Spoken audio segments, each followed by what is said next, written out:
सुधी श्रोताओं, अब हम सब ऋग्वेद के प्रथम मंडल के 32वें सूक्त के 9वें मंत्र की व्याख्या में प्रवेश करने जा रहे हैं। यह मंत्र त्रिष्टुप छंद में निबद्ध है। मंत्र दृष्टा ऋषि हैं हिरण्यस्तु, आंगिरस, देवता इंद्र हैं।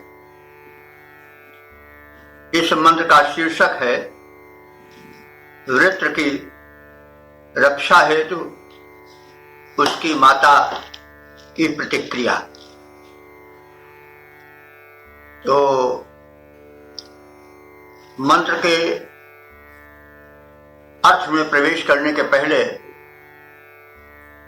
वृत्र और उसकी माता का स्वरूप जानना आवश्यक। वृत्र यों तो एक असुर के रूप में पुराणों में चित्रित है, जिसका इंद्र से शाश्वत वैर है। इंद्र वज्र प्रहार से उसका वध करता है, आदि आदि बातें। किंतु जैसे पहले कहा जा चुका है, यह प्रसंग एक रूपक है। वृत्र का अर्थ होता है घेरा डाले हुए मेघ। आकाश मंडल में मेघ घेरा डाले रहते हैं और उनसे सूर्य की किरणें अथवा सूर्य का स्वरूप दबा पड़ा रहता है। पृथ्वी अंधकार में मग्न रहती है। फिर सूर्य की किरणों से या वातावरणीय प्रभाव से बादल छंटता है और कोहरे के रूप में धरती पर छा जाता है, फिर भी अंधकार ही रहता है। तो यह और थोड़ा पहले बताया गया था कि यह सृष्टि की रचना के पहले का, यानी धरती के तप्त गोले के रूप को शमन करने के लिए जो सहस्रों वर्ष तक जल वृष्टि होती रही, उसके रोकने के लिए आवश्यक था कि उस परम शक्ति इंद्र का बीच में हस्तक्षेप करना। तो वज्र प्रहार से, अर्थात जो बिजली द्वारा वज्रपात होता है, जिससे मानो बादलों का पेट फाड़ दिया गया हो, ऐसा दृश्य उपस्थित होता है, उसके द्वारा एक ओर जलधारा गिराई गई, दूसरी ओर उन बादलों को उनकी वर्षाऊ शक्ति से क्षीण भी कर दिया गया। आज दोनों बातें की जा सकती हैं। तो प्रश्न यह है कि वृत्र की माता कौन है। इसमें कहा गया है कि जब वृत्तासुर के हाथ पैर सिर आदि काट दिए गए, वो रुंड मात्र रह गया और धरती पर गिर गया, तो ममतामयी उसकी माता ने उसको छाप लिया झुक करके कि उसकी रक्षा हो जाए। तो उसकी माता वैसे तो दैत्य वंशीय होने के कारण उसकी माता दिति है। तो दिति का अर्थ होता है खंडित, टुकड़ों में बटी हुई। तो जब बदली छट जाती है तो टुकड़ों में बट जाती है। तो हम यहां पर रूपक के रूप में दिति की माता, मतलब दिति को, या जो कि दैत्य वृत्तासुर की माता थी, वो यहां पर टुकड़ों में बटी हुई बदली के रूप में, जो कि अंत में कुहासा की परत बन जाती है, कोहरे की परत बन जाती है, उसको हम मान सकते हैं। तो कोहरे की परत जो है वो खंडित बदली के रूप में छाई हुई वृत्तासुर की माता मानी जा सकती है। तो वृत्तासुर जब प्रहारित हुआ इंद्र द्वारा तो वह धरती पर गिर पड़ा। यह बात पहले कही गई है। जलधारा के रूप में, हिमखंड के रूप में उसका शरीर प्रतीत होने लगा। तब उसकी माता जो है कोहरा बन करके, दिति माने खंडित होकर के बदली के रूप में उस वृत्तासुर के शरीर पर, जो हिम के रूप में था या जलधारा के रूप में था, उस पर छा गई। फिर भी इंद्र ने उस पर प्रहार किया और वह भी मृत हो गई। और इस तरह से पुत्र और माता दोनों मृत होकर के पड़े रह गए। तो यह भाव है, लेकिन इसका आशय जो होगा यह होगा कि इंद्र के प्रभाव के कारण वृत्त यानी उन भयंकर बादलों का जो वर्षा से धरती को में अब अवरोध उत्पन्न कर रहे थे, उनका संहार तो हुआ ही, साथ ही साथ बदली के छंटकर कोहरे के रूप में, उसकी पट के रूप में छाए जाने वाले दृश्य का भी वर्णन है, जो कि अंततः क्षीण होकर नष्ट हो जाता है सूर्योदय के किरणों से। तो सूर्य और इंद्र को भी पर्यायवाची रूप में लिया गया है, इसको पहले बताया जा चुका है। तो अब इस मनोवृत्ति के साथ, इस मनोभाव के साथ हम मंत्र के अर्थ में प्रवेश करेंगे, क्योंकि रूपक है। वृत्त की माता आती है, उस पर गिर पड़ती है, उस पर छा जाती है, फिर भी इंद्र उसको मार देते हैं। ये बातें हैं। तो ऐसे पहली ऐसी जान पड़ती हैं, लेकिन अब इस प्रकार से रूपक कह देने पर और बात स्पष्ट कर देने पर जो अर्थ है वो सामने आने लग जाता है। जैसे कोहरे का छट जाने पर धरती का रूप निखरने लग जाता है। तो इस प्रकार से वृत्त की रक्षा है, तो उसकी माता की प्रतिक्रिया शीर्षक के अंतर्गत अब हम मंत्र का अर्थ करेंगे। पहले मंत्र पाठ कर लें। ओम नीचा वया अभवद वृत्र पुत्रेन्द्रो अस्या अवधर्ज भर उत्तरा सूरधरः पुत्र आशो दानु क्षये सहवत्सा न धेनुः। अर्थ जाने, शब्दार्थ में प्रवेश करें। वृत्र पुत्रा, वृत्त सुर एव पुत्र यस्याह स वृत्त पुत्रा, जिसका पुत्र वृत्त है, वृत्तासुर है। अथवा वृत्त माने घेरा डालने वाले, घुमड़ घुमड़ कर छाने वाले मेघ की जो माता है, जो वृत्त पुत्रा है, यानी वृत्तासुर जिसका पुत्र है, वो नीचा वया, नीच अवया माने वो नीचे झुक करके वृत्त के संरक्षण हेतु, अभवत माने उसके शरीर पर हो गई यानी छा गई। इंद्र अस्यः वधः, अब जभार वह जब वृत्त की माता जो कुहासा की पट बनकर के उसके ऊपर छा गई थी, जो धरती पर जलधारा रूप में या बर्फ रूप में फैल गया था, तो फिर उस इंद्र की माता को इंद्र ने अस्याह माने इसका अर्थात वृत्रासुर की उस माता का जो कुहासे के पर्त रूप में छा गई थी, उसका वधा अब जबहार नीचे से, अव माने नीचे से उसके वध का उपक्रम किया इंद्र ने, नीचे से प्रहार किया। तो सह उत्तरा पुत्र अधरः आसीत्, उस समय वह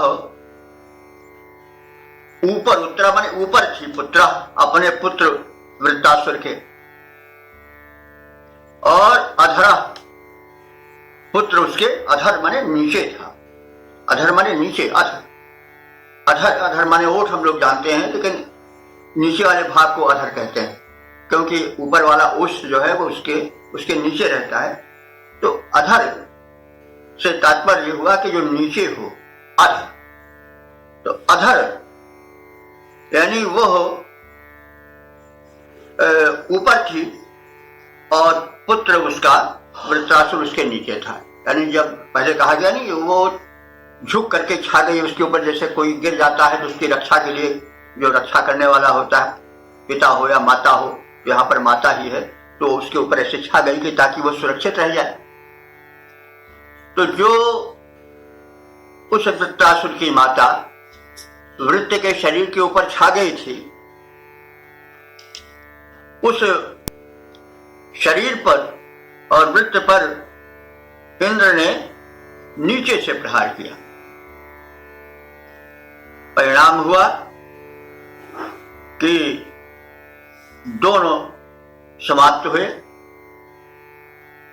और कोहरा छट गया। वो कोहरा की जो परत थी जिसको माता कहा गया है वो भी छट गई, और इस स्थिति में जो माता थी, कोहरे की परत थी, वह उस जलधारा अथवा बर्फ के ऊपर थी। इस स्थिति में वह दोनों निश्चेष्ट हो गए, शक्तिहीन हो गए, मृतवत हो गए। तो उस स्थिति का चित्रण ऋषि इस प्रकार से कर रहा है कि सह वत्सा धेनु न, जैसे गाय जो अपने बच्चे से बहुत प्रेम करती है, वत्स से, बछड़े से बहुत प्रेम करती है, वह अपने बछड़े के साथ उसको अपने शरीर की छाया से ढक करके जैसे निष्क्रिय हो जाए, सो जाए, उसी प्रकार से माता पुत्र यानी उस कोहरे की परत और उस कुहासे में लिपटे हुए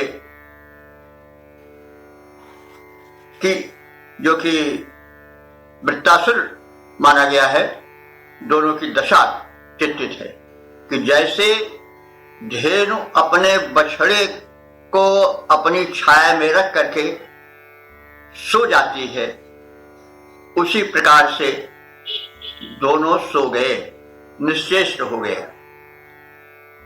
तो दानु शय, दानु वही दानु वृत्त की माता, दनु कहा गया है, वृत्त की माता, जो यहां पर रूपक को अगर हटा दिया जाए तो वह उस कुहासे की परत, दोनों निश्चेष्ट हो गए। सूर्योदय होता है और उसकी किरणों से प्रहारित होकर के कुहासा भी नष्ट होने लगता है, क्षीण शक्ति हो जाता है, और वो जल का प्रारूप भी कुछ परिवर्तित होने लग जाता है, अस्पष्ट होने लग जाता है। कहने मतलब यह रूपक है। इसके अर्थ को हम इस प्रकार से देखें, इंद्र द्वारा वज्र प्रहार होने पर वृत्र के रक्षार्थ उसकी माता कुहासा के पथ बनकर झुककर रक्षार्थ वृत्र की देह पर गिर पड़ी। तब इंद्र ने माता के नीचे से वृत्र पर प्रहार किया। उस समय माता ऊपर और पुत्र नीचे था। अब माता और पुत्र के विषय में पहले कहा जा चुका है। बछड़े के साथ जैसे गाय सोती है, वैसे ही वृत्र की माता निद्रा में सो गई। अर्थात निश्चेष्ट हो गई। इसका छंदोबद्ध रूप इस प्रकार से होगा। जब किया प्रहार इंद्र ने तब रक्षार्थ वृत्र माता आई।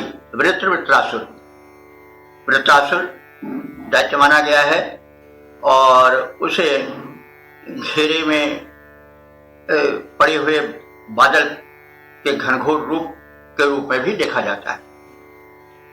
जब किया प्रहार इंद्र ने तब रक्षार्थ वृत्र माता आई। गिर पड़ी पुत्र के ऊपर झुक, रक्षा विचारणा थी छाई। उस समय पुत्र नीचे माता ऊपर थी देती दिखलाई। पर इंद्र न रुक पाया, प्रहार की नई नीति यो अपनाई। नीचे से प्रबल प्रहार किया, रक्षा न पुत्र की हो पाई। वह भी चिर निद्रा मग्न हुई। वह भी माने माता उसकी, वह भी चिर निद्रा मग्न हुई। सोती सी देती दिखलाई, निष्कृत सी देती दिखलाई। तब जब किया प्रहार इंद्र ने तब रक्षार्थ वृत्र माता आई। गिर पड़ी पुत्र के ऊपर झुक, रक्षा विचारणा थी छाई। ओम हरि ओम। वेद प्रेमियों, तुझे श्रोताओं, अब हम सब ऋग्वेद के प्रथम मंडल के 32वें सूक्त के 10वें मंत्र की व्याख्या में प्रवेश करने जा रहे हैं। यह मंत्र त्रिशुभ छंद में निबद्ध है।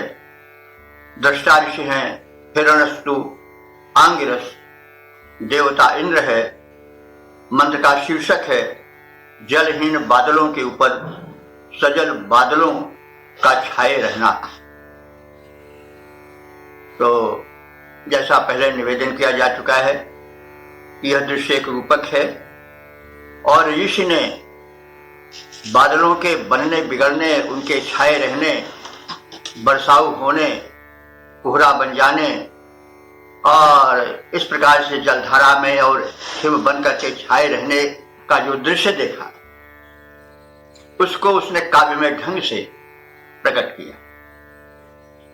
तो अब हमें एक उस दृश्य को अपने सामने लाना होगा जिसमें बादल की दो परतें रहती हैं। एक परत नीचे रहती है जो कि जलहीन होती है, बरसाव नहीं होती। एक परत ऊपर छाई रहती है जो कि बरसाव होती है, जिसमें जल भरा होता है। तो इस स्थिति में पड़े हुए वातावरण को जब हम अपने दृश्य में रखेंगे तब मंत्र का अर्थ स्पष्ट हो पाएगा। तो यो तो वृत्तासुर और इंद्र का एक मानवीकरण करके युद्ध करते हुए परस्पर वैरी के रूप में चित्रण है जो हमारे सबके मन पर छाया हुआ है। लेकिन अर्थ के गहन गुफा में प्रवेश करने के लिए हमें उस रूपक के छाए हुए मेघाडंबर को छांटना पड़ेगा। तो अब हम जलहीन बादलों के ऊपर सजल बादलों का छाए रहना, इस शीर्षक के अनुसार अर्थ को देखेंगे और तदर्थ पहले मंत्र का पाठ कर लें। ओम अतिष्ठन्ते नाम निवेशनानां काष्ठानां मध्ये निहितं शरीरं वृत्रस्य निर्णयं विचरन्त्यापो दीर्घं तम आशयादिन्द्र शत्रुः। शब्दार्थ जाने। अतिष्ठन्ति नाम माने स्थिर न रहने वाले, अनिवेश माना नाम माने विश्राम न करने वाले, काष्ठा नाम मध्य जल प्रवाहों के मध्य में, वृत्रस्य वृत्तासुर का अथवा घेरा डाले हुए सघन मेघ मंडल का निर्णयम शरीरम, निर्णयम माने नाम रहित, शरीर निहितम माने स्थिर है। आपह विचरंत, आपह माने जल, विचरंत माने विचरण करते हैं, भरे रहते हैं, यानी जिन बादलों में जल भरे रहते हैं। इंद्र शत्रु, इंद्र का शत्रुवृत्त, दीर्घतम आशयत, गहन अंधकार में दीर्घ निद्रा में पड़ा रहता है। दीर्घतम, तमः माने अंधकार, दीर्घतम आशयत, दीर्घ निद्रा में पड़ा रहता है।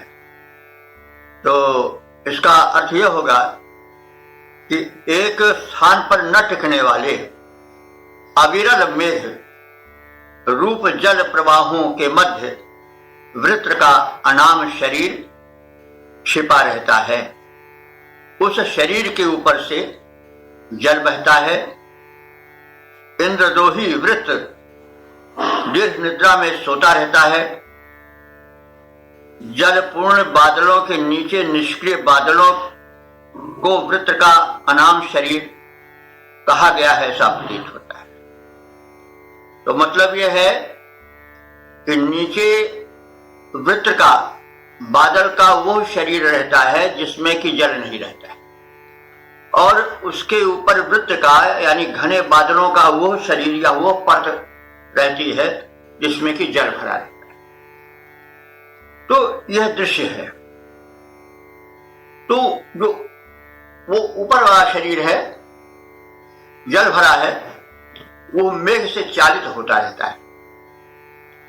घन घमंड घुमड़ते हुए रूप में उसका दर्शन होता है। तो ऐसे मेघ मंडल का चित्रण इस मंत्र में किया गया है और उनको वृत्र का शरीर माना गया है। वृत्र जैसा कहा गया है, वृत्रासुर अथवा घेरा डाले हुए मेघमंडल। तो उसके दो प्रारूप हैं। एक परत उसकी नीचे रहती है जिसमें कि जल नहीं रहता है, और दूसरी परत ऊपर होती है जिसमें कि जल पर्याप्त मात्रा में भरा रहता है, जो पवन से चालित होकर के इधर उधर स्थान बदलता भी रहता है। और अंत में इंद्र के वज्र प्रहार से, वज्रपात से जब बिजली चमकती है तो मानो उसका उधर फट गया हो और जलधारा गिर पड़ती है। तो इस रूप में इसको हम समझें। तो अब इसका छंदोबद्ध रूप प्रस्तुत किया जा रहा है। बादल चलते फिरते रहते जल भरे हुए अपने तन में, बादल चलते फिरते रहते जल भरे हुए अपने तन में, उनके नीचे निष्क्रिय बादल निश्चेष्ट पड़े रहते नभ में। है वही वृत्त का तन अनाम, अनाम जिसका नाम न हो, बिना नाम के, है वही वृत्र का तन अनाम निद्रा में जो निश्चेष्ट पड़ा, जिसके ऊपर जल भरे हुए रहता है घन मंडल उमड़ा, बहता बहता रहता है जल प्रवाह, जिसके ऊपर से क्षण क्षण में बादल चलते फिरते रहते जल भरे हुए अपने तन में, जल भरे हुए अपने तन में, उनके नीचे निष्क्रिय बादल निश्चेष्ट पड़े रहते नभ में। तो इस प्रकार से हमने इस मंत्र के अर्थ को और रूपक को और बादलों के स्वरूप को, वृत्तासुर के दो रूपों में व्याप्त बादल को इस मंत्र के माध्यम से जाना। ओम हरि ओम। वेद प्रेमियों, सुधी श्रोताओं, संप्रति हम ऋग्वेद के प्रथम मंडल के 32वें सूक्त के 11वें मंत्र की व्याख्या में प्रवेश करने जा रहे हैं। यह मंत्र त्रिशुप नामक छंद में निबद्ध है। दृष्टा ऋषि हैं हिरण्यस्तु, आंगिरस, देवता इंद्र हैं। मंत्र का शीर्षक है बादलों के घेरे से जल को मुक्त कराने वाला इंद्र। तो सुधी श्रोताओं, ऋषि जो थे वे प्रकृति के मुक्त वातावरण में रहते थे। बादलों का बनना बिगड़ना, जल से भरे हुए बादलों का झुके रहना, विद्युत का चमकना, फिर जलवृष्ट होने लगना, आज वे बड़े ध्यान से देखते थे और उनके हृदय पर जो उसका प्रभाव पड़ा, उसकी छाप पड़ी, उसको उन्होंने काव्य में शैली में अभिव्यक्त किया।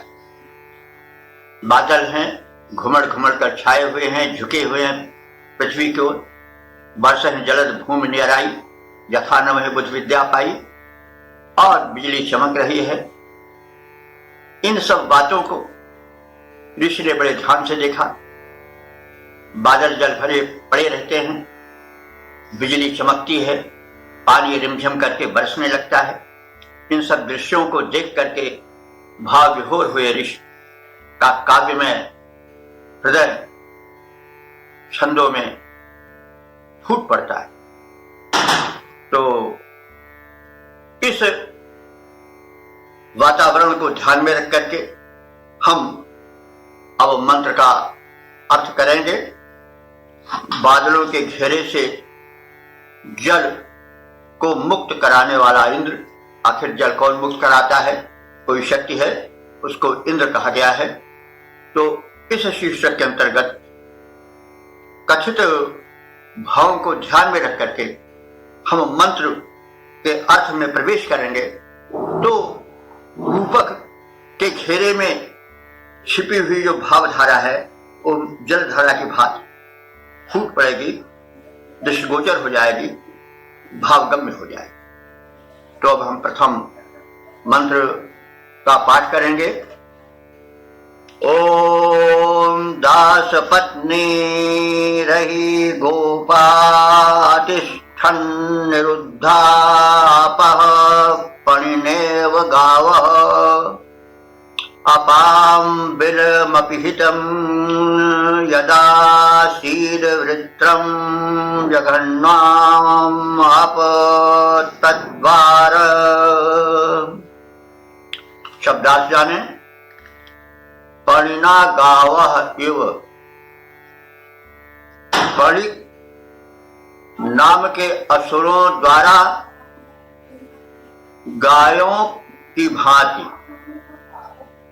तो अब यहां पर पणि को जानना आवश्यक है और गावः को जानना आवश्यक है। पणि कौन थे?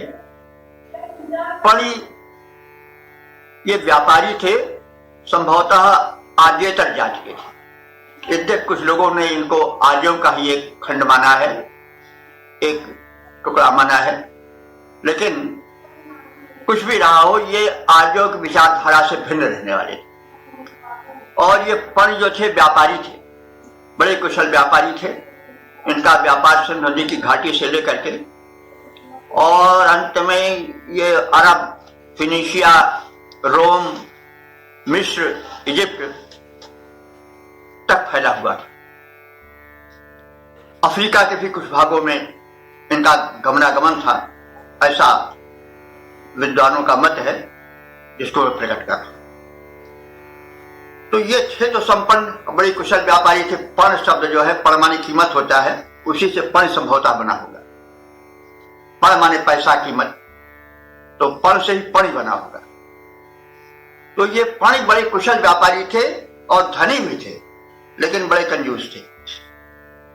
ये आर्यों के यज्ञ धर्म कार्य में कुछ नहीं खर्च करते थे और इनसे वैदिक कार्यों से विरोध भी बहुत चलता। और ये कभी कभी गायों पर भी हाथ साफ कर देते थे।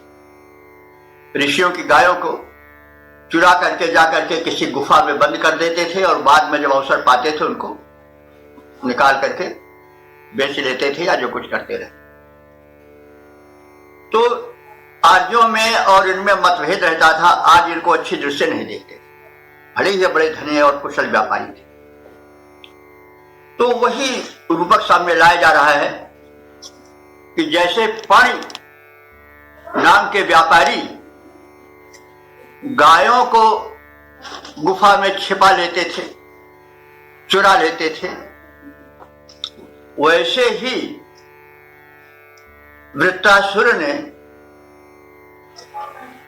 गावा कहते हैं, गो शब्द है नहीं, गो गावो गावा रूप चलता है, तो गवा बहुवचन है। गो माने गाय भी होता है, गो माने किरण भी होता है, गो माने पृथ्वी भी होता है, गो माने इंद्रिय भी होता है। तो यहां पर हम जब रूपक में प्रवेश करेंगे तो गावा का अर्थ होगा सूर्य की किरणें, क्यों माने तरह। तो जैसे फणि नाम के व्यापारी असुर जो बड़े ही द्रव्य प्रेमी थे, लोभी थे, वे आर्यों की गायों को चुरा करके गुफा में बंद कर देते थे, वैसे ही इन मेघमंडलों ने, वृत्तासुर ने सूर्य की किरणों को, जैसा हमने कहा कि गावा माने किरणें भी होता है, गो से गावा बहुवचन, तो सूर्य की किरणों को चुरा लिया था। अब ये एक उपमा या दृष्टांत दिया जा रहा है कि वृत्तासुर ने, घनघोर छाए हुए मेघमंडलों ने सूर्य की किरणों को वैसे ही छिपाकर अपने गुफा में बंद कर लिया था, जैसे फणि नाम के असुर व्यापारी ऋषियों की गायों को गुफा में छिपाकर बंद कर लेते थे। तो दास पत्नी अहिगोपा, तो उसी प्रकार वृत्त द्वारा जलधाराएं भी गोपा माने छिपा ली गई थी। गोप छिपाना और गोप माने रक्षा भी होता है। तो अहिगोपा हम कहें, अहि माने होता है वृत्तासुर, तो अहि माने सांप भी होता है, लेकिन अहि वृत्तासुर के लिए भी प्रयोग होता है। वो काले काले होते हैं, बादल भी काले काले होते हैं, और वो भी खतरनाक बन जाते हैं, वो भी खतरनाक बन जाते हैं। तो अब दास पत्नी अहिगोपा, उसी प्रकार वृत्त द्वारा जलधाराएं छिपाई गई थी, अथवा सूर्य की किरणें छिपाई गई थी। दोनों बातें कही जा सकती हैं। आपह निरुद्धा अतिष्ठन, निरुद्धा है आपह, निरुद्धा माने रोका हुआ, आपह माने जल, वह जलधारा या वह जल मंडल जो मेघ मंडल के द्वारा रोक लिया गया था। तो अपाम यत जलम अपहिते, अपाम माने जलों का जो प्रारूप, अपहितम माने घेर लिया गया था, छिपा लिया गया था, बंद कर दिया गया था, वो वृत्तासुर के कारण हुआ था। तो उस वृत्तासुर को तत्वृत्तम, उस वृत्तासुर को जघन्वान, जघन्वान माने मार डाला था, जन से जघन्वान मार डाला था। यानी वह वृत्त वध के पश्चात अपअवतार उस जलधाराओं को खोल दिया गया, जलधाराएं मुक्त हो गईं। मतलब जैसे फणि नामक असुर व्यापारी ऋषियों की गायों को गुफा में बंद करके, छिपा करके लुप्त कर देते थे, वैसे जलधाराओं को अथवा और सूर्य के किरणों को जो वृत्तासुर था, मेघमंडल था, वो छिपाए हुए पड़ा था। वे दृष्टिगोचर नहीं हो रही थी, सामने नहीं आ पा रही थी, लेकिन हे इंद्र, तुमने अपनी शक्ति से उस वृत्तासुर के घेरे को, मेघमंडल को अपने वज्र के प्रहार से फाड़ दिया, और जो उसमें बद्ध जलधाराएं थी अथवा किरणें थी सूर्य की, वे सब मुक्त होने लगी। जलधारा बनकर जो जलराशि थी वो धरती पर फूट पड़ी, और सूर्य की किरणें भी उस मेघमंडल के छट जाने पर प्रकट होने लगी, दिखाई पड़ने लगी। तो इस प्रकार से इसके अर्थ को हम एक सरसरी निगाह से देख लें। बादल के घेरे में जल प्रवाह छिपा था। जैसे पण नामक असुर गायें चुराकर गुफाओं में छिपा देते थे, वैसे ही वृत्तासुर ने जलधाराओं को अपने घेरे में लेकर छिपा दिया था। और तब उस इंद्र ने, परम शक्ति ने, वृत्त अर्थात मेघमंडल के घेरे को वज्र प्रहार से चीर दिया और जलोद्धार किया। धारा रूपी गायों का अथवा सूर्य की किरणों का उद्धार किया जो दबी पड़ी थीं। और जब द्वार खुल गया मेघों के फाड़ देने से, तो वृष्टि प्रारंभ हो गई और जल प्रवाह मुक्त हुआ, धरती पर प्रवाहित होने लगा। तो इस प्रकार से यह बादलों में जलधारा के छिपाए जाने, वृत्तासुर के द्वारा छिपाए जाने का वर्णन है। और फिर इंद्र द्वारा, उस परम शक्ति द्वारा उसे चीर फाड़ करके विद्युत प्रहार से, वज्र प्रहार से मुक्त करने का वर्णन है, जो कि बड़ा ही सटीक है, काव्यमय है। लेकिन रूपक के कारण थोड़ा ऊपर से पढ़ने पर कुछ बहुत स्पष्ट नहीं हो पाता। तो अब अर्थ स्पष्ट हो गया होगा मेरे विचार से, क्योंकि ऋषियों का वो जीवन प्रकृति के मुक्त वातावरण में बीतता था।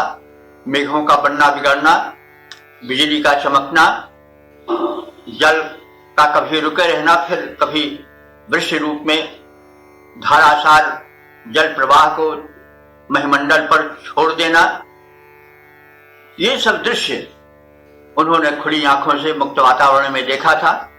उसको उन्होंने रूपक रूप में इस प्रकार से व्यक्त किया। तो अब अन्य अर्थ भी लोग अपना ले सकते हैं कि जैसे ज्ञान जो है वह ज्ञान में छिपा रहता है, बाद में ईश्वर की कृपा से वह मुक्त होता है और उसके द्वारा लोक कल्याण होता है, पिपासा बुझती है, अंधकार और ताप नष्ट होता है, अविद्या का प्रसार समाप्त हो जाता है आदि हम जो है वो लक्षणा व्यंजना के रूप में भी ग्रहण कर सकते हैं। क्योंकि काव्य में कहा कम जाता है, समझा ज्यादा जाता है। तो इस प्रकार से हमने शब्दार्थ और उसकी संक्षिप्त व्याख्या ये जान लेने के पश्चात अर्थ के छंदोबद्ध रूप पर ध्यान दें। बादल के घेरे में निरुद्ध जब पड़ा हुआ था जल प्रवाह, बादल के घेरे में निरुद्ध जब पड़ा हुआ था जल प्रवाह, तब उसे परम बलवान इंद्र ने मुक्त किया था सोत्साह। तब उसे परम बलवान इंद्र ने मुक्त किया था सहोत्साह। था फणि ने बंद किया घेरे में, कर विलुप्त जैसे गायें, वैसे बादल के घेरे में थीं रुद्ध पड़ी जलधाराएं। जब किया वृत्रवध बलि इंद्र ने मुक्त हो गया रुद्ध नीर, लग गई वृष्टि होने रिमझिम, लग गई वृष्टि होने रिमझिम। बादल का घेरा चीर चीर बहने लग गए स्रोत जल के बनकर प्रवाह। अब वे अथाह बहने लग गए स्रोत जल के बन जल प्रवाह। अब वे अथाह बादल के घेरे में निरुद्ध जब पड़ा हुआ था जल प्रवाह, तब उसे परम बलवान इंद्र ने मुक्त किया था सहोत्साह।